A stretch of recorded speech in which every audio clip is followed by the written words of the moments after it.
오늘의 동화 하늘의 페인트공. 세상을 알록달록 예쁘게 색칠해주는 페인트공이 있었어요. 낮에는 구름 속에서 잠을 자다가 밤이 되면 일을 시작하죠. 구름 위에서 두레박으로 마음 물감을 길러 올린 다음 사람들이 모두 끝나라에 가 있는 동안 밤새도록 세상을 색칠해요. 빨간 꽃, 노란 꽃, 푸른 잔디, 초록 숲. 그래서 날이 밝으면 세상이 온갖 색으로 아름답게 빛나는 거예요.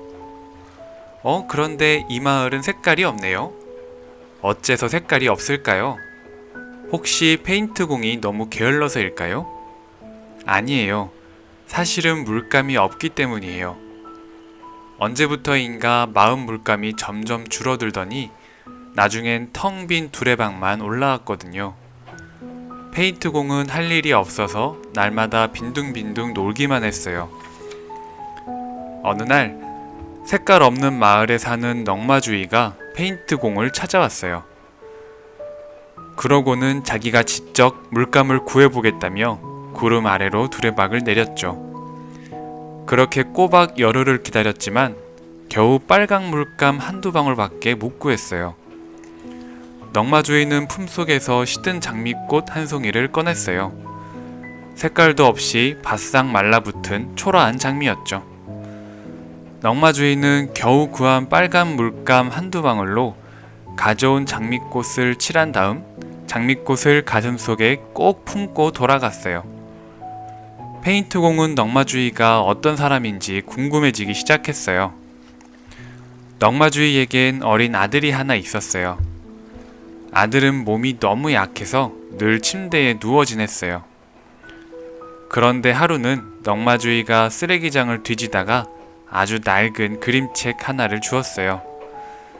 빛바랜 그림책이지만 희미하게 색깔이 남아 있었죠. 넝마주이는 그림책을 아들에게 갖다 주었어요. 아들은 그림책을 정말 좋아했어요. 게다가 그림책을 보면 볼수록 점점 밝아지는 거예요.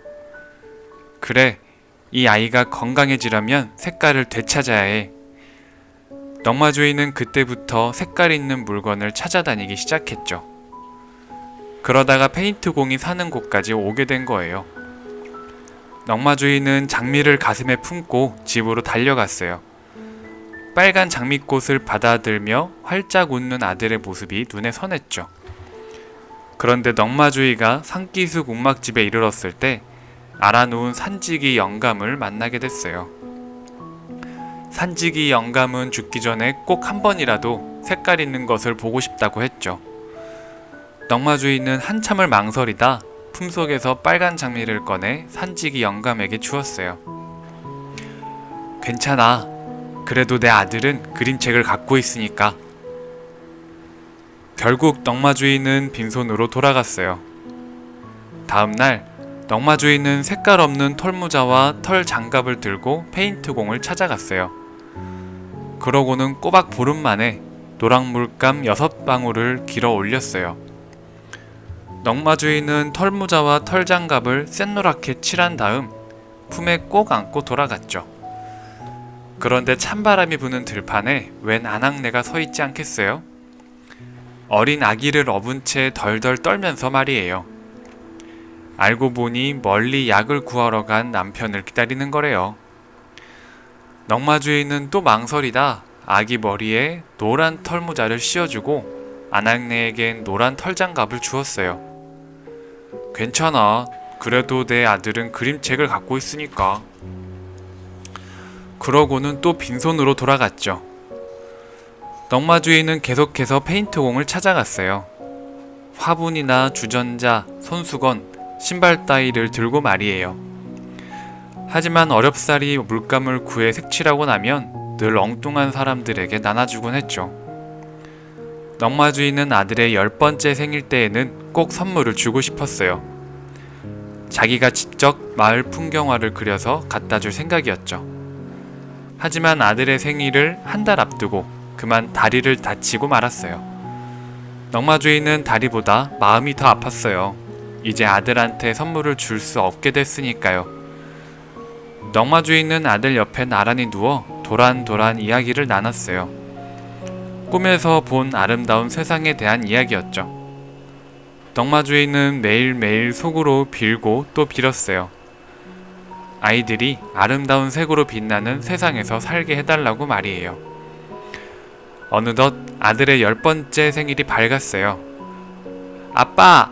빨리 나와보세요. 빨리요!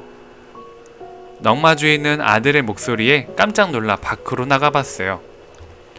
문을 연 순간 넝마주인은 마치 꿈을 꾸는 것만 같았어요. 마을이 온통 아름다운 색깔로 빛나고 있었거든요. 초록숲과 파란 하늘, 그리고 황금빛 햇살. 온 마을이 자기 색깔을 뿜어내고 있었어요. 하얀 구름 위에는 페인트공이 두레박을 길어 올리느라 정신이 없었어요. 웬일인지 어제부터 두레박에 물감이 가득 차기 시작했거든요. 어째서 물감이 다시 차기 시작했는지 통 알 수가 없었죠. 분명한 건 이제 길고 길었던 페인트공의 휴식이 끝났다는 거예요. 다보가 아빠야. 늘 아름답게 빛나는 아이로 자라렴. 다보가 세상은 누구에게나 똑같이 보이지만 사실 그렇지 않아. 마음이 어둡고 우울한 사람의 눈에는 온 세상이 우중충해 보이고 늘 밝은 마음으로 사는 사람 눈에는 세상도 환하게 빛나거든. 세상을 어떤 색깔로 칠할지는 오로지 사람들의 마음에 달렸단다. 만약 오늘 하루 동안 세상이 어둡다고 해서 내일도 그럴 거라 믿는다면 마음 물감이 점점 사라지겠지? 넝마주이가 사는 마을도 그렇게 점점 마음 물감이 말라서 색깔이 사라진 거야. 하지만 넝마주이 아빠와 아들이 새로운 세상을 꿈꾸면서 마음 물감이 다시 생겨났어. 그래서 그 물감으로 마을을 다시 예쁘게 칠할 수 있었단다. 아빠는 지금 색색의 마음 물감을 한가득 채워놨단다. 우리가 함께 살아갈 세상을 아주 멋지게 색칠하려고 말이야. 아빠는 지금도 보여. 늘 아름답게 자기 색깔로 환하게 빛나는 다보기의 모습이.